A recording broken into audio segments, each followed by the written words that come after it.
மத்தேயு எழுதின சுவிசேஷ புஸ்தகம் 28ஆம் அதிகாரம் 1ஆம் வசனம். மத்தேயு எழுதின சுவிசேஷ புஸ்தகம் 28.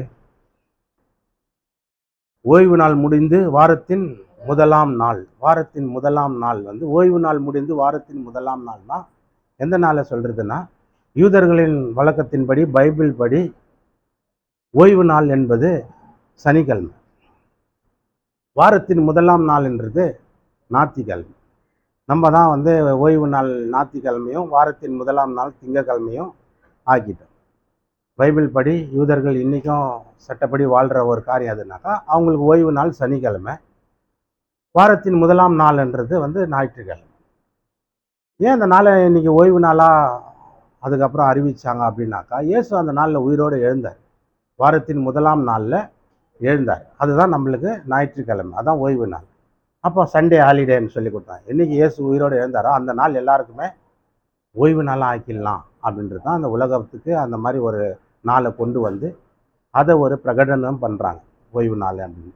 அப்போ இங்கே என்ன போட்டிருக்குன்னா, இயேசு 3ஆவது நாள் உயிரோடு எழுந்தார். 3ஆவது நாள் எந்த நாள்? வெள்ளிக்கிழமை சிலுவையில் அறியப்படுறாரு. அன்னைக்கு சாயந்தரம் சிலுவையிலேருந்து பாடியை கீழே இறக்குறாங்க. ஏன் இறக்குறாங்கனாக்கா, அந்த நாளுக்கு அப்புறம் கொஞ்சம் கூட அங்கே சாவு இருக்கக்கூடாது, பாடி செத்த போனால் இருக்கக்கூடாது. ஏன்னாக்கா அடுத்த நாள் ஓய்வு நாள். யூதர்கள் வழக்கப்படி ஓய்வு நாளுக்கு முந்தின நாள் ஆயத்த நாள். ஏன்னா ஓய்வு நாள், நாளைக்கு ஓய்வு நாள்னால் இன்றைக்கே ஆயத்தமாகணும், ரெடி ஆகணும்.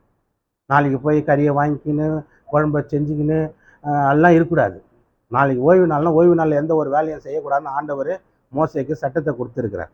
ஏன்னா அன்றைக்கி தான் ஓய்வு நாள், அன்றைக்கி தான் களை பிடுங்குறேன்றான், வேர்க்கல்ல போட்டுக்கிறேன்றான், தண்ணி பாய்ச்சணுன்றான், ஃபங்க்ஷனுன்றான், எல்லா வேலைக்கும் போயிடுறான். அதனால தான் கடவுள் அந்த சட்டத்தை கொடுத்தாரு பாரு. ஏன் கடவுள் இந்த சட்டத்தை கொடுத்தாருன்றதை நான் உட்காந்து ரொம்ப நாள் யோசனை பண்ணேன். ஏன் எந்த ஒரு வேலையும் செய்யக்கூடாது அப்படின்றத ஏன் சொன்னார்ன்றத பார்த்தேன். ஏன்னா இப்போவே ஜனங்க பாருங்களேன், உடம்பு சரியில்லை, அங்கே போனேன் இங்கே போனேன். ஒருத்தர் கேட்டேன் பாரு, ஒரு ஓய்வு நாள் வரல, லேட்டாக வந்தார். என்னன்னா, கறிக்கடையில் ஒரே ஜனம் சார், எங்கே கறிக்கடையில் க்யூவில் நின்று வாங்கிட்டு வந்தாராம். அப்புறம் சர்ச்செல்லாம் முடிச்சுட்டு போனால் காலி ஆகிடுது சார். அதனால தான் ஆண்டவர் அப்போ கொடுத்தாரு, ஓய்வு நாளுக்கு முந்தின நாள் ஆயத்த நாள். ஆயத்த நாள்னா அன்றைக்கே நீ வாங்கி ஒரு நாள் முன்னாடி எல்லாத்தையும் ரெடி பண்ணி வச்சுக்கணும். அன்றைக்கி போய் மசாலா இல்லை, அது இல்லை, இது இல்லைன்னு வாங்கணும், எல்லாத்தையும் வாங்கி ரெடி பண்ணி வச்சுக்கணும். நாள் ஏன் தான் ஏதோ ஆராதனைக்கு போனோமா, சாப்பிட்டோமா, சர்ச்சு ஆராதனை அட்டன் பண்ணோமா, முடிச்சோமா, வந்தோமா, சாப்பிட்டோமா, நிம்மதியாக ஓய்ந்துருக்கு. அதனால தான் ஆண்டவர் அந்த நாளை ஓய்வு நாளுக்கு முந்தின நாள் ஆயத்த நாள். அப்போ அந்த நாளில் போயிட்டு சிலுவையில் இருக்கிற பாடியை இறக்கக்கூடாது. சரி நாளைக்கு எடுத்து அடக்கம் பண்ணிக்கலான்ற மாதிரியெல்லாம் வச்சுக்கூடாது. அன்றைக்கே இறக்கிடணும். அன்றைக்கி சாயந்தரம் எந்நேரமாக இருந்தாலும் இறக்கணுன்னு தான் அன்றைக்கி சாயந்தரமே சிலுவையிலேருந்து பாடியை கீழே இறக்குறாங்க. அன்றைக்கே இறக்கிடுறாங்க. அன்றைக்கே அவசரமாக அத்தனை போய் நேரம் நெருங்கிச்சு. அது ஆயத்த நாள் முடிய போது, ஓய்வு நாள் ஆரம்பம் ஆக போகுது. ஆரம்பம் ஆயிடுச்சுன்னா அதனால் ஒரு வேலையும் செய்யக்கூடாது. சாவு கூட அடக்கம் பண்ண தீட்டு, அவங்க வழக்கத்தின்படி அது தீட்டு செய்யக்கூடாது. அப்போ அதனால தான் அன்றைக்கி வெள்ளிக்கிழமையே அவசரமாக இறக்கி அவரை அடக்கம் பண்ணுறான். ஒரு கல்லறையில் அடக்கம் பண்ணி விடுறான். மறுநாள் ஓய்வு நாள். எல்லாரும் தேவாலயத்துக்கு போகிறதும் வருதும் ஓய்ந்திருக்கிறதும் இந்த ப்ராசஸ். அதுக்கப்புறம் தான் 3ஆவது நாள் தான் ஞாயிற்றுக்கிழமை தான் முதலாம் நாள் அவங்களுக்கு. அப்போ அந்த முதலாம் நாளில் தான் எல்லா வேலையும் கடகடன்னு செய்ய ஆரம்பிப்பாங்க. அந்த நாள் விடிந்து வருகையில் அப்படின்றத நம்ம பார்க்கணும். ஓய்வு நாள் முடிந்து வாரத்தின் முதலாம் நாள் விடிந்து வருகையில் மகதலேனா மரியாளும் மற்ற எக்கச்சக்க மரியாள் அங்கே இருக்கிறாங்கன்றதை நீங்கள் கன்ஃபியூஸ் ஆகிடக்கூடாது. அதனால சொல்கிறேன். கல்லறையை பார்க்க வந்தார்கள். அப்பொழுது பூமி மிகவும் அதிரும்படி கர்த்தருடைய தூதனானவன் வானத்திலிருந்து இறங்கி வாசலில் இருந்த கல்லை புரட்டி தள்ளி அதன் மேல் உட்கார்ந்தான். அவனுடைய ரூபம் மின்னலை போலவும் அவனுடைய வஸ்திரம் உறைந்த மலையை போலவும் வெண்மையாக இருந்தது. காவலாளர் அவனுக்கு பயந்ததினால திடுக்கிட்டு செத்தவர்கள் போல் ஆனார்கள். தூதன் அந்த ஸ்திரீகளை நோக்கி, நீங்கள் பயப்படாதிருங்கள், சிலுவையில் அறையப்பட்ட இயேசுவை தேடுகிறீர்கள் என்று அறிவேன். அவர் இங்கே இல்லை, தாம் சொன்னபடியே உயிர் தெழுந்தார் அப்படின்றத பாரு வேணா.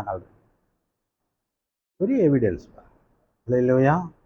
தேவ தூதர்லாம் உள்ள மின்னலை போலவும் பிரகாசமான வஸ்திரங்கள் தடுத்து அவங்கள பார்த்தவொன்னு காவலில் அந்த காவலில் இருக்கிறவங்க கூட செத்தவங்களை போல அதிர்ச்சியில் உயிர்ந்துடுறானுங்க கீழே மயக்காட்சி. இப்படி ஒரு தேவ தூதனுக்கே இப்படின்னாக்கா இயேசு அதை காட்டிலும் வல்லமை உள்ளவர் அப்படின்றத ஜனங்க புரிஞ்சிக்க முடியல. ஏசு செத்தார் அடக்கம் பண்ணிட்டாங்க அப்படி இப்படின்றதான் அழகாக அவன் இறங்கி வரான், கல்லை திறக்கிறான். ஏசு தாம் சொன்னபடி என்ன சொன்னார்? நான் மரிப்பேன், 3ஆவது நாள் உயிரோட எழுந்திருப்பேன் அப்படின்றத அவர் சொன்னார். சொன்னபடியே உயிர் தெழுந்தார்ன்றத அந்த தேவதூதன் சொன்னார். அல்லேலூயா, அல்லேலூயா. ஒரு இடத்துல பார்க்கும்போது ஜனங்க கேட்குறாங்க, நீ ஆண்டவர்னு சொன்னா, நீ கர்த்தர்னு சொன்னா ஒரு அடையாளத்தை காட்டு எங்களுக்கு, அது போதும். நீ கடவுள்னு சொன்னா எங்களுக்கு ஒரு அடையாளத்தை காட்டு. அப்போ அவர் என்ன சொல்றாரு அந்த ஜனங்களுக்குனாக்கா, உங்களுக்கு யோனாவின் அடையாளமே அன்றி வேற எந்த அடையாளத்தை உனக்கு நான் தரப்போறது கிடையாது. ஏன்னா யோனாவுடைய அடையாளம் அந்த இங்கே இருக்கிற ஜனங்களுக்கு எல்லாருக்கும் நல்லாவே தெரியும். யோனான்ற ஒரு பெரிய தீர்க்கதரிசி, அவர் பயங்கரமான ஒரு தீர்க்கதரிசி. அப்பேற்பட்ட மனுஷன் நினைவு பட்டணத்துக்கு போய் பிரசங்கம் பண்ணுறாரு. அதெல்லாம் நடக்கிறதுக்கு முன்னாடியே நினைவு பட்டணமே மனம் திரும்பிச்சு. இதெல்லாம் நடக்கிறதுக்கு முன்னாடி அந்த யோனான்ற தீர்க்கதரிசி ஒரு 3 நாள் மீன் வயிற்றுக்குள்ள கடல் அடிவாரத்தில் டிராவல் பண்ணுறார். கடலின் பாதாளம் இருள் சூழ்ந்த இடம், அந்த இடத்துக்கு அந்த திமுகலாம் அவரை முழுங்கிட்டு 3 நாள் உள்ளுக்குள்ள சுற்றிக்கிட்டு இருக்குது. அப்போ அவர் சொல்றாரு, யோனாவின் அடையாளம் என்னன்னாக்கா, அவன் எப்படி 3 நாள் மீன் வயிற்றுல இருந்தானோ அது போல மனுஷகுமாரனும் 3 நாள் பூமியின் இருதயத்தில் இருப்பார். பூமியின் இருதயம்னா என்ன? ஹார்ட் ஆஃப் த எர்த் அப்படின்னா பூமியின் இருதயம்னா என்ன? பூமிக்கு இருதயம் அது மண்ணுக்கு அடியில் இருக்கிறதா? அல்லேலூயா, கல்லறை தான். பூமியில் இருக்கிற அத்தனை பேரை செத்தா அங்கே போய் எங்கே அடக்கம் பண்ணுறாங்க? மண்ணு தான். அதான் பூமியோட இருதயன்றது அதான் சொல்லுவாங்க, ஹார்ட் ஆஃப் த எர்த்துன்னுவாங்க. இப்போ பூமியின் இருதயம் எதுனா, மெயினானது எதுனா, பணக்காரன் ஏழை அவன் இவன் எவன் செத்தாலும் பூமியில் அடக்கம் பண்ணணும், அதுதான் இருதயம். அந்த மாதிரி மனுஷகுமாரன் இந்த பூமியின் இருதயத்தில் இருப்பார் அப்படின்றத அவர் சொல்கிறார். இதுதான் அடையாளம் உங்களுக்கு. அப்போ எனக்கு ஒன்றுமே புரியலையேன்ற மாதிரி பேசுது. இந்த தேவாலயத்தை இடித்து போடுங்க, 3 நாளில் நான் கட்டுறேன் அப்படின்னு. 3 நாளில் நான் கட்டுறேன். அப்போ சார் 46 வருஷம் ஆச்சு நாங்கள் கோயில் கட்டுறதுக்கு. அவ்வளோ பெரிய கோயிலை நீ 46 வருஷம் அதை கட்டி முடிக்க அவ்வளோ பெரிய ப்ராசஸ் அந்த கோயில் கட்டுந்து, அதை இடிச்சு போட்டு 3 நாளில் கட்டுற, நீ கட்டிடுவியான்னு அவர் சொன்னது எந்த அர்த்தத்தில் சொன்னார்ன்றது, அவர் தான் தேவாலயம், அவர் தான் தேவன். அதுக்கு முன்னால் தேவன் தேவாலயத்துக்குள்ளே இருந்தார். இப்போ அவர் வெளியவே வந்து நிற்கிறார். இது அவங்களுக்கு புரிய மாட்டேங்குது. அதுக்கு முன்னே தேவனை எங்கே பார்க்கணும்? ஒரு பிரதான ஆசாரியன், அவன் எந்த ஒரு வேர்வை கூட டிராப் கூட உயக்கூடாது. தேவனுடைய மூலஸ்தானத்துக்கு போய் அங்கே நிற்கணும், அங்கே தான் பலியிடணும், எல்லாம் பண்ணணும். மூலஸ்தானம் அதுதான் தேவஸ்தானம். தேவன் வந்து இறங்குற மகா பரிசுத்த ஸ்தலம் உள்ளே இருக்கிற ஒரு அறை, அந்த அறையில் போய் நிற்கணும். அந்த பிரதான ஆசாரியன் பயங்கரமான ட்ரெஸ்ஸை வஸ்திரத்தை போட்டு இருக்கணும். அவன் உள்ளே போகும்போது பின்னால் ஒரு கயிறை கட்டி அனுப்புவாங்க. உள்ளே கொஞ்ச நேரத்தில் அவன் குரல் கேட்கல, அசைவு எதாவது நடக்கலன்னா கயிறு பிடிச்சி இழுப்பாங்க. அங்கே அவன் செத்துட்டான்னு அர்த்தம். கடவுளுக்கு முன்னால் மகா பரிசுத்த ஸ்தலத்துக்குள்ளே ஒரு மனுஷன் அசுத்தமாக நுழையக்கூடாது, எதுவும் வாய் தவறி பேசிடவும் கூடாது, இல்லைன்னா கடவுளை அங்கேயே அடிச்சிடுவார். இதுதான் பழைய ஏற்பாட்டுக்கார். அவன் போகும்போது வேர்வை கூட ஊற்றக்கூடாது தேவ சன்னிதானத்தில், அந்த மூலஸ்தானத்தில். அப்பேற்பட்ட ஒரு மகா பரிசுத்த ஸ்தலம் தான் தேவன் வந்து இறங்குற இடம். அது எங்கன்னா ஆசாரிப்பு கூடாரம், அது உள்ளே இருக்கும் பரிசுத்த ஸ்தலம். அப்போ கடவுள் எங்கே இருந்தார்? அந்த மூலஸ்தானத்தில் உள்ளே இருந்தார். இப்போ கடவுள் எங்கே இருக்கிறாரு? வெளியவே வந்து நிற்கிறார். இவனுக்கு புரியல. இவனுக்கு கடவுள் வெளியவே வந்து நிற்கிறாரு, சொல்லப்பட்ட தீர்க்க தரிசனங்கள் இதெல்லாம் நிறைவேறி இருக்குது அப்படின்றது இவனுக்கு புரியவே இல்லை. இன்னும் நம்பவே மாட்டேன்றான். கடவுள் வெளியே வந்துட்டாரா, மனுஷனா பிறந்துட்டாரா, மாம்சத்தில் வந்துட்டாருன்றான்னா இவனுங்க புரியவே மாட்டேன்னுக்குது. கடவுள் இன்னமும் மேலே தாங்கிறாரான். கடவுள் இன்னமும் அந்த மகா பரிசுத்த ஸ்தலத்துக்குள்ளே தாங்கிறாரு, உள்ளகிறார் கடவுள் கோயில். அதனால தான் பாருங்கள், அன்னிலேருந்து இன்னைக்கு வரைக்கும் நிறைய பாரம்பரியத்தை ஃபாலோ பண்ணுறவங்க பாருங்கள், வீடு பிரம்மாண்டமாக கட்டினாலும் ஒரு பூஜை அறையை கட்டிடுவாங்க. ஒரு பூஜை அறையை கட்டி அது சாமிக்குன்னு ஒதுக்கி, சாமி எங்கே இருக்குன்னா உள்ள அந்த பூஜை அறையில் தான் இருக்குது. போட்டாலாம் வச்சு பூஜை பண்ணணும். சாமிக்குன்னு ஒரு அறையை கட்டிடுவோம், சாமி உள்ளே தான் இருக்கணும். ஏம்மா சாமி வெளியே வந்துட்டார். இப்போ இல்லையா, சாமி வெளியே வந்துட்டார்.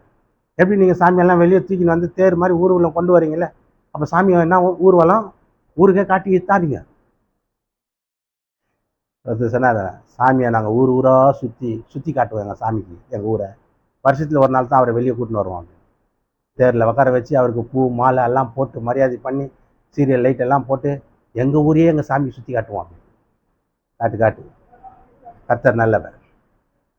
அப்போ பாருங்கள், இப்போ உள்ளே இருந்த சாமி எங்கே வந்துட்டார்? வெளியே வந்துட்டார். வெளியே வந்துட்ட பிறகு இவன் அற்புதம் செய்கிறாரு, அதிசயங்கள் செய்கிறாரு, எல்லாம் பண்ணுறாரு. இவனுக்கு கடவுள்ன்றத புரியல, ஏதோ மனுஷன் ஏதோ சக்தி படைத்த மனுஷனாக இருக்கிறான் போல இவன் சொல்லி எல்லாம் நினச்சாங்க. சில பேர் பேய் பிடிச்சவர், அதனால தான் பேயை தெருத்துறாரு, சில பேர் ஒரு மாதிரியான தீர்க்கதரிசி இவர், அப்படி இப்படி ஏதோ சொல்கிறாங்க. நான் தான்டா கடவுள்ன்றது இவர் சொல்கிறாரு, இவங்க புரிஞ்சுக்க. அப்போ ஒரு அடையாளத்தை காட்டு, நீ கடவுள்னா நான் நம்புகிறேன் அப்படின்னு. உனக்கு நான் ஒரே ஒரு அடையாளம் சொல்கிறேன், நான் எப்படி 3 நாள் உள்ளே இருந்தானா அந்த மாதிரி நான் பூமியின் இறுதியத்தில் இருப்பேன்டா, அப்புறம் நான் வெளியே வரும்போது நீ என்னை பாப்பா, அப்போ நீ நம்புவாடா, இதான்டா அடையாளம். மனுஷகுமாரனுக்கு இதுதான் அடையாளம், நீ பாரு, செத்து நான் 3ஆவது நாளே வருவேன் பாருன்னார். தான் அடையாளம்டா உனக்குன்னார். நம்பவே இல்லை. எல்லாருடைய ஃபோக்கஸ் அங்கே தான் திரும்பி இருக்குது. எங்கே திரும்பி இருக்குது? கல்லறையை நோக்கி இருக்குது. எல்லாருடைய ஃபோக்கஸ், எல்லாருடைய கண்கள், எல்லாருடைய பார்வை, எல்லாருடைய எண்ணம் எங்கே இருக்குது? 3ஆவது நாள் எழுந்திருப்பேன்னு சொன்னானே அப்படின்றத பிரதான ஆசாரியர் வந்து எல்லாரும் சொல்கிறாங்க. 3ஆவது நாள் அந்த மனுஷன் சொன்னானே, உயிரோடு இருக்கும்போதே, சாவறதுக்கு முன்னாடி கூட சொன்னார், நான் 3ஆவது நாள் எழுந்திருப்பேன்னு, போய் கல்லறையை ஸ்ட்ராங் பண்ணலாம், சுற்றி பாதுகாப்பு போடலாம் அப்படின்ற மாதிரி பிலாத்துக்கிட்டே போய் கேட்குறானு. அந்த கல்லறைக்கு காவல் வைக்கணும் சார். ஏன்னா அந்த மனுஷன் சொன்னார் 3ஆவது நாள் உயிரோடு எழுந்திருப்பேன்னு. ஒருவேளை அவங்க சீஷர்கள் அவருடைய பாடியை தூக்கின்னு போயிட்டு அவர் ஏஞ்சிட்டாருன்னு சொன்னா கேட்குறானுங்க, பிலாத்துக்கிட்ட கேட்குறானுங்க, எங்களுக்கு வந்து செக்யூரிட்டியை கொடுங்க, கார்ட்ஸ் கொடுங்க, எங்களுக்கு காவலாளர்கள் தேவை. அவன் கேட்குறான், எதுக்குயா கல்லறையில் வச்சு மூடிட்டீங்க, அதுக்கு ஒரு பாடிக்கு எதுக்குயா காவலர் அப்படின்னு கேட்குறான். இல்லை சார், அவர் உயிரோடு இருக்கும்போது சொன்னார். என்ன சொன்னார்? நான் 3ஆவது நாள் எந்திரிப்பேன்னு சொன்னார். ஒருவேளை அவர் எந்திரிக்கிறதுக்கு வாய்ப்பு இல்லை, செத்துவேன் எப்படி எந்திரிக்கிறான்? முடியவும் முடியாது, வாய்ப்பே கிடையாது, செத்துவேன். கவனிங்க, செத்துவேன் எப்படி எந்திரிக்க முடியாது சார், வாய்ப்பு இல்லை சார் அப்படின்றத யாருக்கிட்ட சொல்கிறானுங்க? பிலாத்துன்ற ராஜா, ரோம அரசாங்க கிங்கு, அவர் தான் பிலாத்து, அவர்கிட்ட சொல்கிறானுங்க போய். வாய்ப்பு இல்லை சார், அவன் சொன்னான், என்ன சொன்னான்? 3ஆவது நாள் உயிரோடு எந்திரிப்பேன்னு சொன்னான், அதனால அவன் உன்னுடைய பாடியை காக்கிறதுக்கு எங்களுக்கு காவலர்கள் தேவை அப்படின்னு.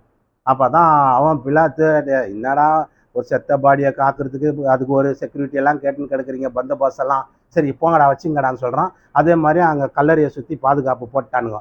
எப்படி அவர் எந்திரிக்கிறாரு, எப்படி கல் பரட்ட போட போது, எப்படி அவங்க சீஷர்கள் வந்து அந்த பாடியை தூக்கின்னு போயிட்டு உயிரோடு ஏஞ்சிட்டாருன்னு கதை கட்டுவானுங்க அப்படின்றதெல்லாம் செக்யூரிட்டி பண்ணுறானு. நல்லா பாதுகாப்பை போட்டுடுறானுங்க. ஆனால் தேவதூதன் இறங்கினோன்னா அந்த செக்யூரிட்டி என்ன ஆயிடுறானுங்க? செத்தவனை போல விழுந்துறானுங்க. பார்க்குறான் மின்னல் பிரகாசம், பார்த்தவனுமே மயக்கம் வந்து கீழே விழுந்துட்டானுங்க. அம்மா யாரா அது, கடவுள் மாதிரி வந்து இறங்குறானுங்க. அவன் தேவதூதனில் பார்த்தா மயக்கம் வந்து விழுந்துடுச்சு, தேவனையும் உள்ளே வச்சுக்கிறானுங்க. அது இவங்களுக்கு புரியல. இல்லையா? அந்த மாதிரி ஒரு காண்பிக்கணும்னா எவ்வளோ நேரம் ஆகும்? அவர் சும்மா அப்படியே நின்னாருன்னா அவருடைய மகிமை பிரகாசத்தை பார்த்தாலே செத்துருவானுங்க போல. இவனுக்கு மாதிரி தேவதூதனுடைய பிரகாசத்தை பார்த்தே மழைக்காட்சி விழுந்துட்டானுங்க, செத்தவனை போல ஆயிட்டானுங்க.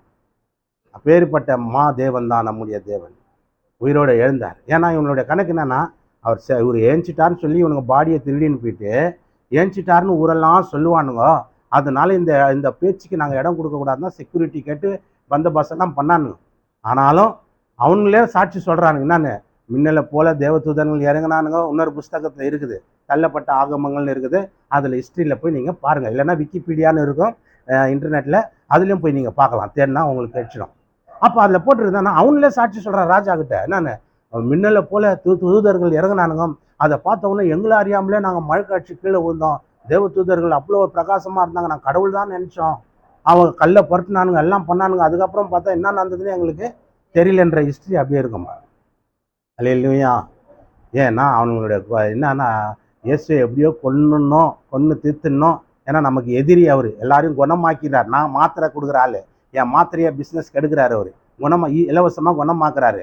நான் வந்து தாழ்த்தப்பட்ட ஜாதி கோயிலுக்குள்ளே வரக்கூடாதுன்னு நான் நினைக்கிறேன், அவர் எல்லாரையும் கோயிலுக்குள்ளே ஆகிட்டாரு. ஓய்வு நாளில் நல்லது செய்யக்கூடாது, வேலை செய்யக்கூடாதுன்னு நான் நினைக்கிறேன், அவர் ஓய்வு நாளில் தான் நிறைய பேரை குணமாக்குறாரு, சுகமாக்குறாரு, எல்லாருக்கும் பிரசங்கம் பண்ணுறாரு, எல்லாருக்கும் அவர் பேசுகிறாரு, எல்லாருக்கும் அற்புதம் செய்கிறாரு, எல்லாரும் அவரை ஃபாலோ பண்ணுறாங்க. அதனால அவர் தீர்த்து காட்டணும்னு ஒழிச்சு காட்டணும்னு கட்டிட்டான். இப்போ அவர் உயிரோடு எந்திரிக்கிறாரா இல்லையான்ற மாதிரி ஒரு இதில் என்ன பண்ணுறான், காவல் வைக்கிறான், எல்லாம் பண்ணுறான். அது மீறியும் ஏஞ்சிறார். அல்லேலூயா, அல்லேலூயா. ஏன்ச்ச பிறகு இவனுக்கு அதுக்கு முன்னாலனா அவர் எவ்வளோ அற்புதம் செஞ்சார், அதை வச்சாவது கொஞ்சம் யோசிக்கணும் வேணாம். இயேசு எவ்வளோ அற்புதம் செஞ்சார், அவர் எந்திரிக்கிறதுக்கு எம்மா நேரம் ஆகும் அப்படின்றத, அவர் எந்திரிக்கவே இல்லைன்ற மாதிரி இவனுங்க பண்ணுறாங்க. அதுக்கு முன்னாடி பாருங்கள், அவர் உயிரோடு இருக்கும்போது என்ன பண்ணார்? லூக்கா எழுதின சுவிசேஷ புஸ்தகம் 7ஆம் அதிகாரம் 14-15. லூக்கா